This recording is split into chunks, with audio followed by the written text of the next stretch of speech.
кайда барып токтойт деген суроого Садыр Жапаров парламентте мындайча айтты. Уулуу калдык сактооч жайлар жөнүндө сөз болот. Ал Арабел дарыясынын нугунда жайгашкандыктан жер астындагы суулардын булганышына коркунучту күчөткөн. Тагыраак айтсам, мисалы суу агып атат, Арабел суусу. Ошону башка жакка буруп туруп, ошол агып аткан жерге чуңкурга булар ошо жа хвостохранилищени курган. А жыйынтыгында ал жерден баягы таштын алды менен баары бир суу кете берет экен. Бүгүнкү күндө Нарын дарыясына жана Ысык көлдүн тегерегине ошо кудук болуп чыкпайт деп эч ким кепилдик бере албайт бул боюнча. Анын түбүндө изоляциялоочу пленка болгону жээгинен алганда 100 метрге чейин гана төшөлгөн.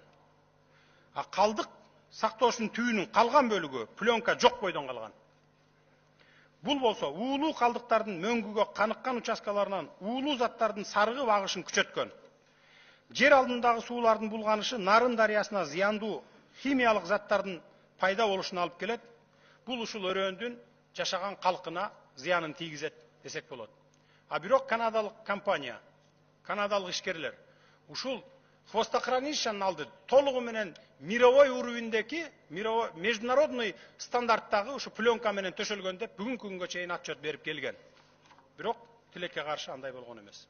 Депутат Садыр Жапаровдун айтканына караганда, могул ак чокулуу көк муздуу деңиз деңгээлинен 4000 метр бийиктикте турган кумтөрдө 90 миллион тонна уулуу заттардын бассейни килкилдеп, миңдеген гектар жерге уулуу заттар салынган химикаттар жана анын идиштери, мүшөктөрү, темир тезектери тоо болуп көмүлүп жатат. Алардын салмагы миллиард тоннадан ашат. Күнү келгенде мындай ууланган кумтөрдү бүгүнкү 5 миллион кыргыз 5000 жылда да тазалай албай кор болору качкайган чынды.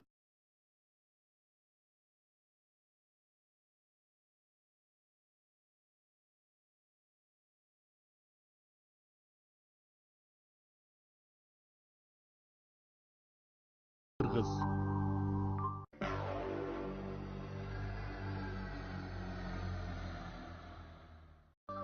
14 жыл мурда 2 тонна сианид көл элин канча кордосо, кумтөрдөгү 90 миллион тонна уу калдык кыргызды гана эмес, Орто Азия чөлкөмүн уулап жатканын байкадыңбы кыргыз? Эгерде кумтөрдүн айланасында катуураак жер титиресе, 90 миллион тонна уу Ысык көл менен Нарынга толуп каларын билдиңби кыргыз? Мындай кырсык жөнүндө алдын ала Садыр, Камчы, Талант гана ойлош керекпи?